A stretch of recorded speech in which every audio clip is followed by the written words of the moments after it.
안녕하세요. 여러분께서는 조용한 생활 25년 2월호를 듣고 계십니다. 지금 문을 열고 들어오신 방은 조용한 생활의 서재입니다. 책 읽는 의자에는 2월의 독서 안내자가 되어주실 귀한 손님이 와서 기다리고 계세요. 공학자이시고 엔지니어이신 민태기 박사님 나와주셨습니다. 어서 오세요. 네, 반갑습니다. 선생님 원래 공학 중에서도 어떤 분야를 공부하셨어요? 네, 저는 이제 기계공학을 전공을 했고요. 네. 그중에서 유체역학을 했어요. 비행기 이런 거랑 네, 관련된 비행기 거요? 이런 거 했고요. 지금 하는 일은 이제 누리호 엔진 만드는 거 그거 하고 있습니다. 일단 저서 제목이 네. 판타레이라는 책이 있었고 네, 조선이 만난 아인슈타인. 네. 그 제목만 봐도 굉장히 흥미로운데 선생님께서 저서 소개를 해주시면 약간 저희 생활인 여러분들이 어떤 관심사 갖고 계신지 네. 좀 짐작하기 쉬울 것 같은데 간략하게 말씀해 주시겠어요? 네. 판타레이라는 거는 이제 고대 그리스의 헤라클레이토스가 했던 만물은 유전한다. 네. 영어로는 everything flows라는 말이 있는데요. 같은 물에 발을 담글 수 없다. 네, 그런 겁니다. 네. 근데 이게 유체역학에서 가장 기본적인 명제예요. 세상의 모든 과학적 현상을 유체역학으로 이제 분석을 많이 하는데 제 전공이 그거이기도 하고 과학의 역사를 유체역학의 역사로 볼 수도 있다. 전체를요? 예, 과학의 역사를 쭉 하다 보면 잃어버린 고리들이 되게 많은데 중간중간에 이제 쿵쿵 뛰는 부분들이 좀 있어요. 과학사를 좀 보다 보면. 그러니까 뭐 미싱 링크가 있다는 미싱 링크들을 말씀인가요? 어떻게 연결할지를 제가 좀 옛날부터 고민하다가 책을 하나 쓰게 됐고요. 네. 조선이 만난 아인슈타인 같은 경우는 굉장히 우연하게 쓰게 됐는데 누리호 발사 성공했을 때 뒤풀이를 하는데 와 진짜 제가 얼마나 좋았을까. 알고 있던 몇 가지 이야기를 드렸어요. 네. 100년 전에 우리나라에서 상대성 이론 강연이 있었다. 그러니까 다들 놀라시는 거예요. 그래서 이제 거기서 출판사분을 만나게 돼가지고 책 계약을 하자 뭐 이렇게 그렇게 해서 쓰게 됐습니다. 그 이야기는 네. 똑같이 어떤 역사를 갖다가 볼 때 우리가 정치사를 볼 경우가 많은데요. 한국사 같은 경우는 19세기 말부터 20세기 초 역사를 우리가 보고 싶어 하지 않아요. 당했던 이야기, 그렇죠. 식민지가 됐던 이야기, 그다음에 이념 분쟁과 전쟁 뭐 이런 게 많은데 그렇게 보다 보면 굉장히 슬픈 역사지만 반면에 네. 그것을 과학의 역사로 본다면 그때 노력했던 분들, 그분들이 어떻게 해서 그 시대를 이겨나오려고 했는가. 그러니까 독립운동만 이야기할 게 아니고 그렇죠. 이 과학을 갖다 어떻게 이 대한민국이라는 나라에 인식하려고 했는가 그분들의 역사를 본다면 상당히 희망적이고 네. 사실은 그분들이 우리나라 과학을 다 만드셨거든요. 근데 그분들이 안 알려져 있어요. 이제 그런 것들을 좀 하고 싶어서. 그 시대 전체를 외면하고 싶은 네, 그런 보고 집단 싶어 하지 무의식이 않으니까. 있기 때문에 중요한 일을 했음에도 네. 상대적으로 네. 연구나 인지가 그렇죠. 덜 돼 있다 이런 네, 말씀이군요. 연구는 많이 돼 있는 건데요. 전문가 집단은 알고 있는데 네. 그런 말씀이군요. 이렇게 과학자도 그가 살았던 시대 속에서 네네. 읽어야 된다는 그런 문제의식이 있으시고 네. 그리고 또 재밌었던 게 아놀드 하우저의 문학과 예술의 사회사라는 책을 되게 네. 중요한 네. 독서 경험으로 꼽으셨는데 네. 제가 그 책을 이제 보면서 네. 제목을 좀 바꿔서 나도 써보자. 과학과 예술의 사회사. 충분히 가는 것 같아요. 그렇게 쓰려고 했던 게 이제 판타레이라는 책이고요. 네. 그러니까 과학뿐만 아니라 예술을 그 물적 토대와의 관련 속에서 네네. 보는 거예요. 상호 호흡했다고 보면 조금 더 이해가 편해질 수가 있습니다. 네. 정식으로 오늘의 대주제 세 권의 책이 어떻게 자매관계가 된다고 네. 생각을 하셨는지 테마를 좀 선생님이 소개를 해주시죠. 네. 제가 판타레이라는 책을 쓰게 된 가장 결정적인 계기가 뉴턴의 시대를 제가 보고 싶었어요. 문학과 예술의 사회사가 이제 네. 역사적인 토대에서 어떻게 예술 작품들이 탄생하는지를 보는 거니까 그러면 뉴턴이 살던 시대가 어떤 것인지를 보게 됐는데 그 시대를 잘 조명하는 책들이 이 책들입니다. 네. 그러면은 17세기, 18세기 맞습니다. 연간. 네. 예, 그때 영국에 무슨 일이 도대체 벌어졌고 근데 영국만의 일은 아니었고 대륙과 같이 호흡을 하게 되는데요. 네. 이제 첫 번째 책으로 라이프니츠, 뉴턴 그리고 시간의 발명이라는 네. 제목으로 된 책이 있죠. 네. 여기서 우리가 라이프니츠랑 뉴턴이 대립했다는 이야기는 되게 과학사에서 되게 유명해요. 원래 이렇게 비교되는 사람 발상에. 그러니까 그때는 머리끄댕이 잡고 싸우는 라이프니츠가 하노버의 가신이었거든요. 영주에. 그런데 이 영주가 네. 영국의 공황이 되는 순간이 뉴턴이 그렇죠. 살던 시대입니다. 그렇죠. 이제 하노버 왕조라고 네. 하는. 지금 영국 왕들의 조상이죠. 지금 자기들은 1차 대전, 2차 대전을 겪으면서 독일하고 대결하지 않습니까? 네. 그래서 하노버 왕조에서 윈저 왕조로 지금 이름을 바꾸긴 했어도 네. 사실은 이쪽 태생들이신 거죠. 그러니까 이 영화 좋아하시는 생활인 여러분들은 더 페이버릿이라는 영화에서 그 올리비아 콜먼이 연기하는 앤 여왕 이야기를 흥미롭게 보셨을 텐데 네. 딱 그때예요. 그러니까 맞습니다. 앤 여왕이 죽고 나서 네. 그 다음 왕이 네. 독일의 하노버 가문에서 온 거고 라이프니츠도 런던으로 와서도 네. 상당한 시간을 보낸 거죠. 맞습니다. 그러니까. 맞습니다.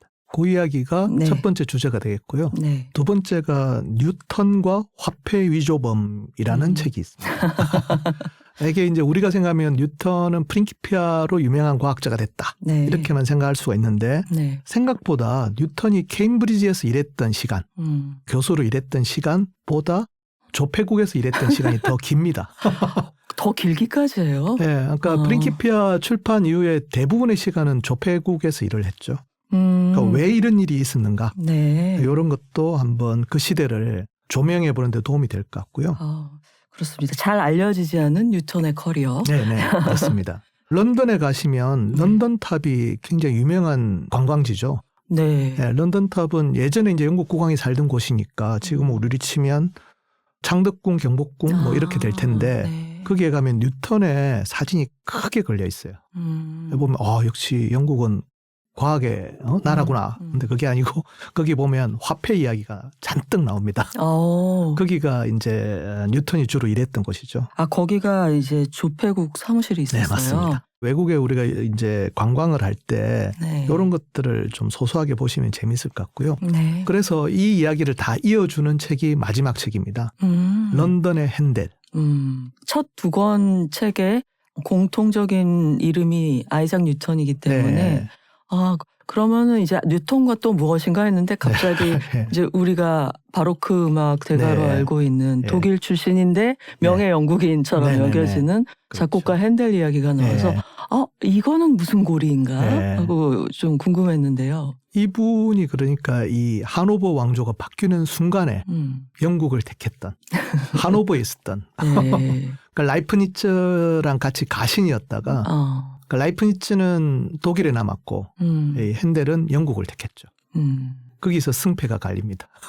살아생전에 얼마나 유복하게 살았는가가 갈리는 거예요. 그런데 그러면 그때 당시의 정치 상황을 네. 이 책이 잘 보여줍니다. 굉장히 복잡한 영국의 정치 상황에서 네. 핸델이 어떻게 바둥바둥 버텼는지 왕실과 결탁을 하기도 했다가 그것 때문에 귀족들의 미움을 받기도 했다가 네. 결국 그렇게 해서 메시아라는 오라토리오가 탄생한다가 이 책의 줄거리가 됩니다. 네. 그러니까 요것들을 보시면 뉴턴이랑 핸델이라는 사람이 당시에 런던이라는 공간에서 네. 과학자의 삶과 예술가의 삶을 이 복잡한 역사적 상황에 적응하면서 어떻게 버텨냈는지. 그러네요. 그래서 제가 과학과 예술의 사회사 이런 생각을 하게 됐던 것이죠. 정말 그러네요. 이제 두 사람 다 그냥 상아탑 내지는 궁정의 뒷방에만 있었던 게 아니라 전혀 그렇지 않습니다. 대중이나 세상의 변화에 되게 민감했고 그다음에 거기에 대해서 리액션을 하기도 하면서 두 사람 다 좀 장수를 한 편이죠. 굉장히 오래 살았습니다.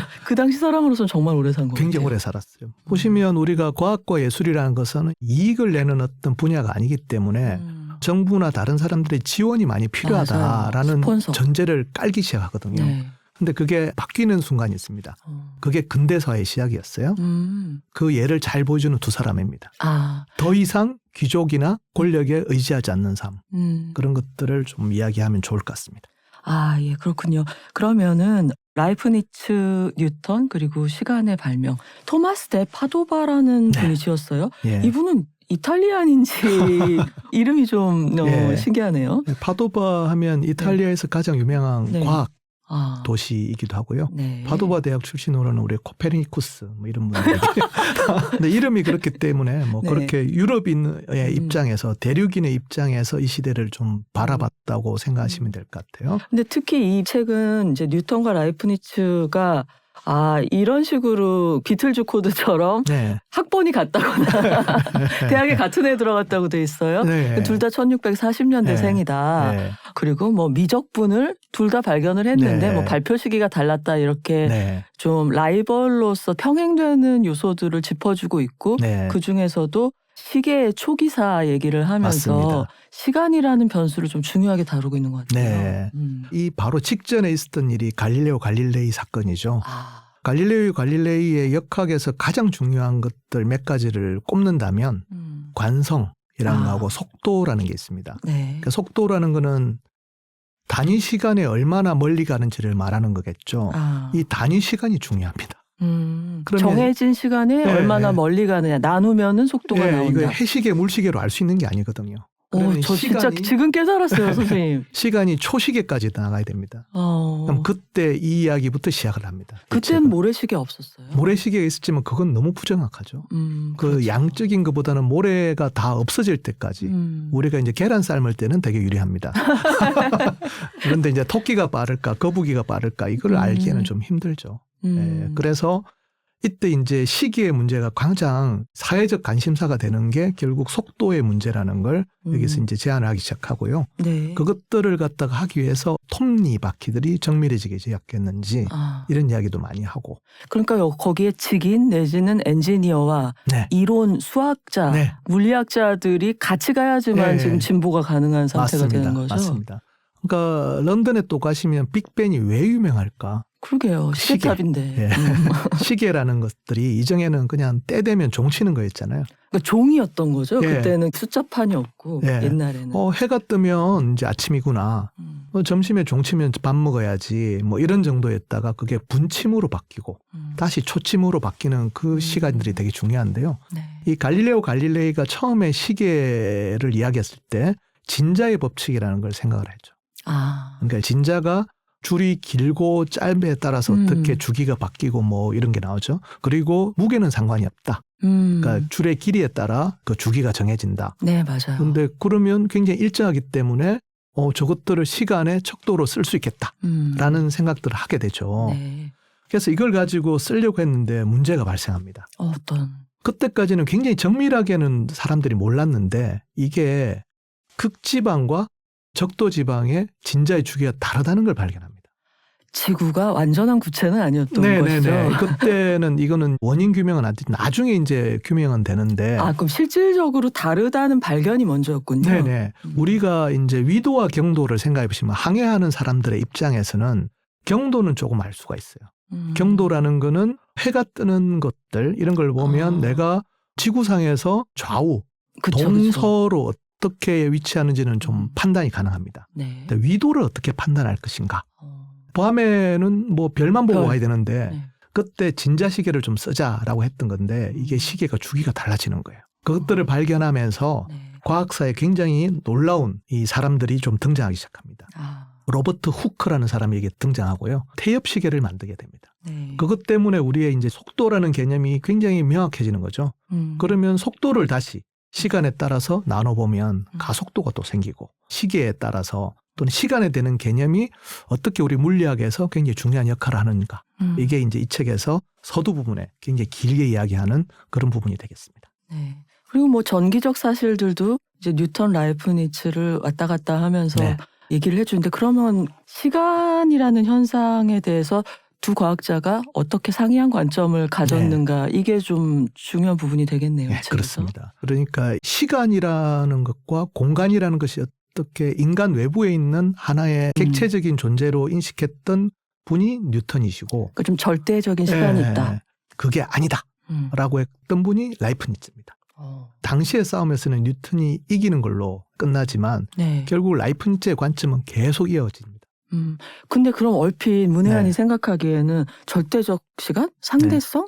그러면은 라이프니츠가 알고 보면 아인슈타인하고 같은 계보고 좀 앞서간 사고를 한 건가? 이렇게 맞습니다. 궁금증 가질 수 있는데요. 맞습니다. 그게 되게 중요합니다. 그래서 이제 이분은 그 관점들을 계속 이제 유지를 하는데요. 관성이라는 것들이 좀 어려운 부분인데 버스 승강장에서 옆에 뭐가 확 움직여요. 그때 우리가 착각을 할 수가 있습니다. 내 차가 뒤로 간다. 그렇죠. 예. 그래서 막 브레이크 밟잖아요. 초보 운전할 때. 맞습니다. 저도 그랬어요. 그 기차역에서 움직일 때도 마찬가지고 이제 그게 이제 상대 속도라는 개념이거든요. 네. 그렇다는 거는 이 상대적으로 움직이는 것 때문에 내가 움직이는지 상대가 움직이는지 어떻게 알 수가 있는가. 이게 상대적 관점이 되게 할 텐데요. 네. 이것들에 대해서 뉴턴이 프린키페에서 놀라운 실험을 합니다. 그것들을 알 수 있는 방법이 있다는 거예요. 양동이를 갖다가 네. 줄에 매달아서 계속 줄을 꼽니다. 그럼 매달려 있는 양동이가 돌기 시작하죠. 네네네. 그럼 그 안에 있는 물이 돌기 시작합니다. 자, 그러면 양동이가 돌아가는 속도와 내가 같이 돈다고 했을 때 그러면 양동이 물은 정지해 있죠. 그래 보이겠죠. 그래 보이겠죠. 그럼 누가 도는지 알 수 없다는 게 이 관성계 법칙에서 이야기가 될 거예요. 자기가 그러면 혹시 돌았어요? 뉴턴이 했을 가능성도 좀 있습니다. 또 이분이 엽기적이시더라고요. 보니까. 약간 또라이입니다. 자기 눈 찔렀잖아요. 송곳으로 안구랑 그 네. 안화 뼈 사이를 찔러보면서 나중에 두 번째 책을 보시면 이 양반이 이상한 사람 아닌가. 집에서 따라하지 마십시오. 사회성 없지, 뭐 여자 무서워하지. 예. 라이프니츠, 뉴턴 다 평생 독신이었던 것도 네. 근데 같은 라이프니츠는 사교적인 사람이었고요. 네. 이분은 그렇진 않았는데. 자, 그래서 네. 따라 돌기 시작하면 물이 도는지 알 수가 없잖아요. 네. 그런데 놀라운 일이 벌어집니다. 양동이를 돌리다 보면 물이 돌기 시작하면 가운데가 움푹 꺼져요. 돌고 있다는 알 수 있죠. 내가 아무리 돌아도 바뀌잖아요. 그러네. 그래서 절대 공간과 시간이 존재한다라고 시작을 합니다. 그게 그걸로 프린키피아의 제일 처음에 나오는 이야기입니다. 그걸 갖다가 다시 거부한 사람이 라이프니츠. 그렇죠. 꼭 그렇지가 않다는 거예요. 어떻게 그건 반박을. 역시도 저 멀리 있는 항성들에 대한 상대 운동을 하고 있을 뿐이라고 그 중력은 이렇게 생각을 합니다. 넓게 보면 그건 역시도 그것만 보고 있는 거니까 그렇지. 그래서 이걸 갖다가 나중에 네. 에른스트 마흐라는 사람 라이프니츠의 관점을 포용을 해요. 에른스트 마흐는 의대 교수였습니다. 19세기 말 오스트리아에. 의학을 했어요. 네, 그런데 이제 의학을 할 때 우리가 노벨 생리의 예상할 때 피지올로지라는 말을 쓰거든요. 네. 이게 피직스랑 관련이 있구나. 그러니까 생체 현상을 물리적으로 많이 설명을 합니다. 우리가 이제 초음속 유동을 할 때 마하일 이런 말 하죠. 그게 이분이십니다. 역시 그렇군요. 저도 왠지 그렇지 않을까 생각했는데. 그거 증명하려 이분은 총을 쏘셔가지고 1887년에 총알이 날아가는 걸 찍어요. 이분이 라이프니츠의 관점, 상대운동적인 관점을 받아들이는데 네. 에른스트 마흐의 입장을 그대로 받아들인 사람이 네. 아인슈타인입니다. 그게 절대 좌표계라는 게 깨지는 거라서 네. 이 논쟁들은 쉽지가 않은 거죠. 그렇군요. 그래서 이게 책을 읽다 보면 어리둥절할 수가 있는데 좀 쉽게 설명해 드리면 이런 이야기가 되겠습니다. 그래서 247페이지에 보면은 라이프니츠와 뉴턴의 시공간에 대한 이해가 어떻게 다른지 네. 좀 잘 요약해 놓은 부분이 있더라고요. 네네네. 요거는 약간 철학적인 관점을 많이 좀 설명을 했어요. 무슨 관점이냐면은 라이프니츠의 가장 기본적인 관점은 자연은 비약을 허용하지 않는답니다. 네. 그러니까 인과관계의 견고함을 얘기한 거예요. 네, 그러면? 맞습니다. 이 이야기는 데카르트부터 시작됐던 거고 맞아. 라이프니츠의 이 관점은 19세기를 완전히 관통한 하나의 관점입니다. 다윈의 진화론, 종의 기원도 여기서 나왔어요. 비약을 허용하지 않는다. 그러니까 뜬금없이 뭔가 나오거나 생산되는 일이 없다는 거죠. 네. 이제 그런 것들이 숨어 있습니다. 그래서 절대적으로 뭐가 있고 거기에서 물체들이 움직이는 게 아니라 뭔가 전부 다 연관 속에서 움직이기 때문에 하나의 절대적인 공간과 시간을 두면 안 된다라는 생각이 나오게 되는 것이죠. 그러니까 라이프니츠는 예를 들어서 공간이라는 게 우리나 물질 바깥에 독자적으로 존재하는 게 아니라 같이 있는 거. 우리가 공간을 어떻게 파악하느냐. 그러면 A라는 물질, B라는 물질, C라는 물질의 관계가 있어야 공간이라는 걸 파악한다. 맞습니다. 네. 아까 또라이라는 말을 하셨는데 라이프니츠 쪽은 어때요? 인간적으로 어떤 점이 흥미로울까요? 라이프니츠 얘기에서 보면 군주에 충성하는 스타일입니다. 그래서 라이프니츠가 하노버에 갔을 때도 그렇고 군주들에게 이제 자신의 능력을 어필을 하죠. 그렇게 해서 인정받기를 원하는. 당시 학자들로서는 그게 굉장히 일반적인 그 모습이었을 거예요. 그리고 또 이제 프로이센이 뭐 각각의 군주들로 할거하고 있는 그런 맞습니다. 시스템이라서 프랑스 같은 그런 중앙 집중적인 곳하고는 좀 다른 처세법을 찾을 수밖에 없어요. 그럴 수도 있고요. 또 하나 출신은 이제 뉴턴은 평민 출신이라서 그럴 수도 있어요. 좀 분홍 집안이라고 돼 예, 있네요. 분홍 집안인데 네. 어머니가 학교에 못 가게 막았죠. 그 어머니 특이하시더라고요. 이게 또 어머니 때문에 문제가 시작됩니다. 많이 때렸던 것 같아요. 아 진짜요? 그렇게 구박을 해요. 왜 그랬을까요? 그러니까 너는 농사를 지어야 된다. 그래서 이제 오빠가 아유 왜 그러냐? 애 외삼촌. 똑똑한데 외삼촌이 그 오빠가 그 케임브리지 출신이었어요. 다행히도. 그 외삼촌이 가르쳐가지고 케임브리지 진학을 시킵니다. 시작이 다른 거예요. 네. 이렇게 잘 교육받은 훈련된 사람과 농촌에서 컸던 라이프니츠는 교수님 아들. 네, 그렇습니다. 굉장히 잘 체계적인 훈련을 받은 사람인데요. 그래서 입장이 많이 달라요. 뉴턴의 이 책을 보시면 중간중간에 이런 게 있을 거예요. 네. 이분이 굉장히 정치적인 분이셨어요. 뉴턴이요. 예. 명예혁명 시작이 어떻게 되냐면은 스튜어트 왕조에서 이제 시작된 그 국왕들이 약간 왕권신 수설을 좀 믿고 그때 영국은 청교도 혁명. 찰스 왕위도. 1세가 아마 우리가 알고 있는 군주제 역사에서 처음으로 백성 앞에서 공개 채용된 사람이었고요. 그러니까 프랑스는 한참 뒤 일이죠. 네. 그 다음에 청교도 혁명이 이제 시작인데 그때 공화제가 잠깐 있다가 다시 또 이제 국왕이 복귀하고 그래서 그런 상태에서 젊은 날을 보낸 아이작 뉴턴이 네. 교수가 됐는데 이 새로 들어온 정권이 갑자기 자격 없는 사람에게 학위를 주라고 하는 거예요. 이게 이제 교수들이 반발하죠. 그렇겠죠. 거기에 케임브리지의 대표자가 됩니다. 아, 그러니까 항의하는. 열혈청년. 그러니까 이 사람이 거기서 했던 말이 있어요. 누구나 국왕의 명령에 따를 의무가 있지만 네. 군주가 법률에 위배되는 명령을 할 때는 불복종으로 처벌되지 않는다. 존 로크하고도 맞습니다. 친분이 있다는 네, 네. 게 이해가 되네요. 네, 이런 분이셨어요. 그래서 국회의원이 되거든요. 네, 국회의원이 되고 이렇게 명예혁명이 돼가지고 권리장전, 네. 의회 동의를 없는 그런 법률은 이제 국왕이 만들 수가 없는 거죠. 그렇죠. 이때도 이런 이야기를 해요. 국왕에 대한 충성서약은 오직 국가 법에 따른 것이어야 한다. 왜냐하면 충성과 복종이 법이 요구하는 경계를 넘어서게 되면 우리 스스로 노예임을 선언하는 것이고 국왕은 절대적 지배자가 될 것이다. 하지만 우리는 그런 서약을 했더라도 법 앞에서는 자유로운 인간이다. 조금 도발적이신 분이시죠. 그러니까 약간 사회계약서라고 일맥상통하는 사고방식을 갖고 있었고 맞습니다.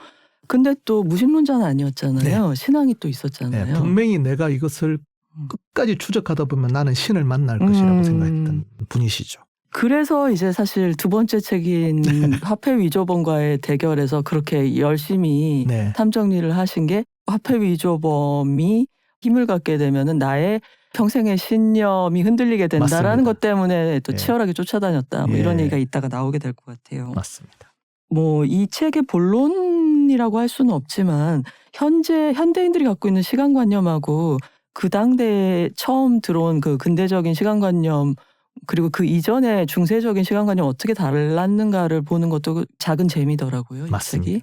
우리가 아까도 잠깐 농경사회에서 시간이라는 것은 해 뜨고 해지고 달이 차고 기울고 그렇죠. 뭐 여름엔 덥고 뭐 요 정도 이야기였다면 네. 이때 시계가 나오기 시작하면 네. 누군가가 제시하는 그러니까 교회의 종소리라든지 또는 국가가 제시하는 달력이 아니라 네. 나 스스로 네. 시간을 측정할 수 있게 됩니다. 아, 그러니까 저는 이 책 보다가 어떤 생각이 들었냐면 뭔가 좀 돈이 있고 런던에 사는 개명한 사람들한테 이제 휴대용 시계들이 맞습니다. 보급된 얘기가 나오는데 예. 혹시 17세기에 스마트폰이었나 시계가 맞습니다. 막 그런 생각이 들더라고요. 이제 시계라는 게 교회의 권력이거나 국가가 가지는 거죠. 백성들이 가진 게 아니지 않습니까? 그렇죠. 그러니까 그때 사람들이 얼마나 열광했을까. 내가 돈을 주고서라도 그걸 하겠다는 거거든요. 네. 심지어 오페라 관람 같은 거 할 때 자꾸 회중시계를 꺼냈대요, 사람들이. 아, 그러면은 가수 입장에서는 조금 불쾌하죠. 그러니까 나 막 노래하고 있는데 다 시계 보고 있고 그런 그게 거예요? 없으면 끝나야 끝나는 거잖아요. 아, 그렇죠. 언제 끝날지 모르잖아요. 아, 이제 사람들은 시간이 자신의 것이 됐다고 생각을 합니다. 네. 네, 이런 것들이 되게 중요한 발전입니다. 그렇군요.